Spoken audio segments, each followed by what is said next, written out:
Hello out there to you. In this problem, we've got a monopoly, and we need to figure out what their marginal revenue is, what the profit maximizing price and output is, what's their profit, what's the perfectly competitive outcome, and what would be the deadweight loss, which is the difference in the market between perfect competition and the monopolist's choice. Okay, so we've been given marginal cost. Marginal cost is 5. It's the same as average cost. In a lot of classes, this will be also written as average total cost. Same thing. Here we have market demand. This is actually an inverse demand function. This came from a demand function that would look like this, 53 minus P. So they took the inverse of that. Why did they do that? Well, to get the marginal revenue, we need to get the rate of change or the partial derivative with respect to Q of the total revenue function. So total revenue is equal to price, which we know right here, times quantity. So really quick, I'm going to multiply through Q on each of those, and we get 53Q minus Q squared. Okay, now to get the marginal revenue, I'm just going to take the partial derivative with respect to Q. So to differentiate that, that is just 53 minus 2Q.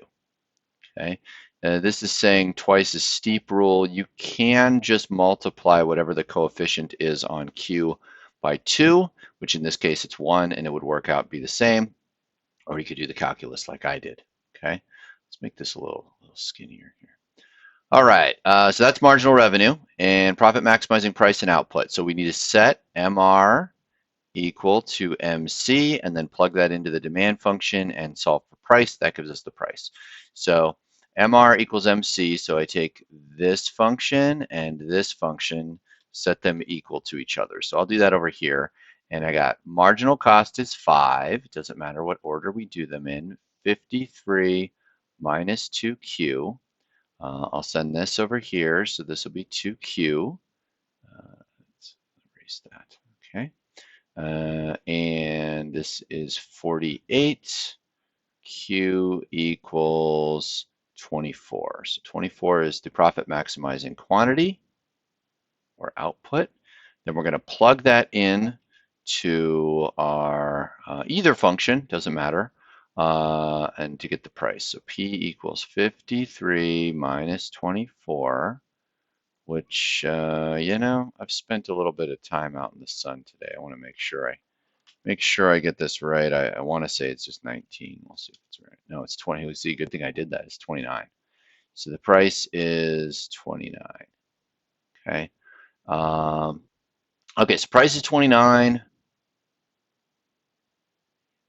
Output is 24. There you go. Profit for the monopolist. Okay. So our profit function would look like this.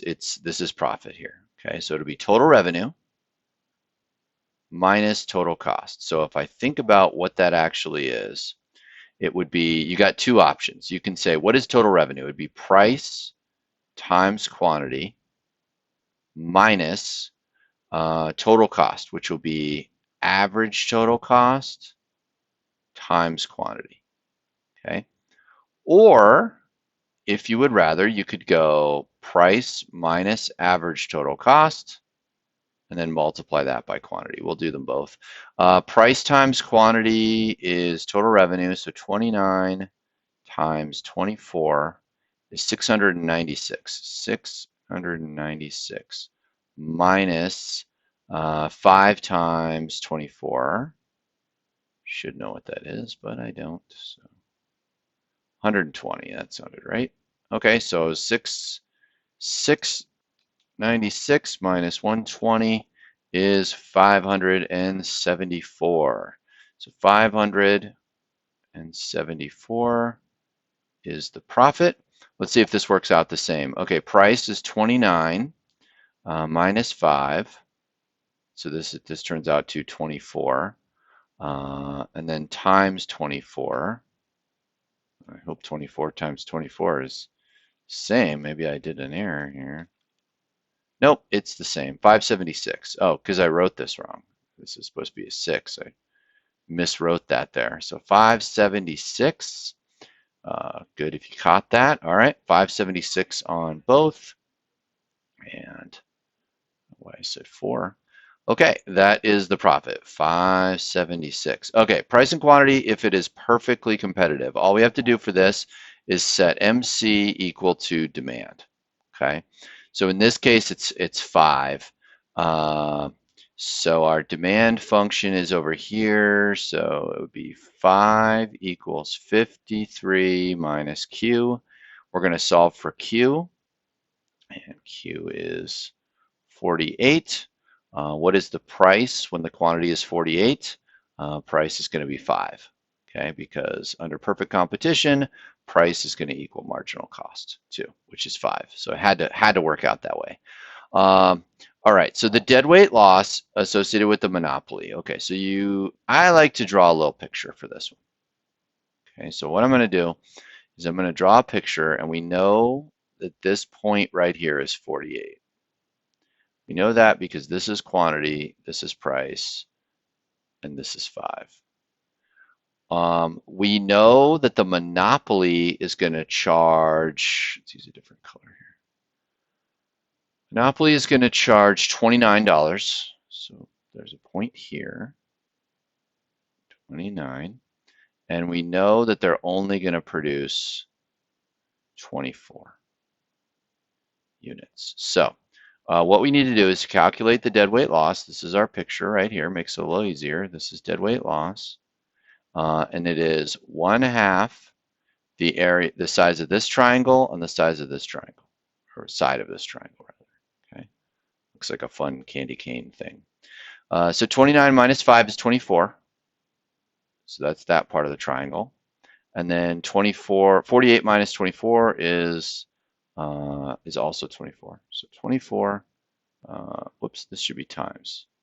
So 1/2 base times height. So 24 times 24, we actually know that because we did that over here. And then 1/2 of 576 is our deadweight loss, is 288. 288. Deadweight loss is measured in money. Okay, well that's how to take apart that type of problem. Really similar thing if you have different numbers, but those are your steps. And just walk right through that problem. See ya.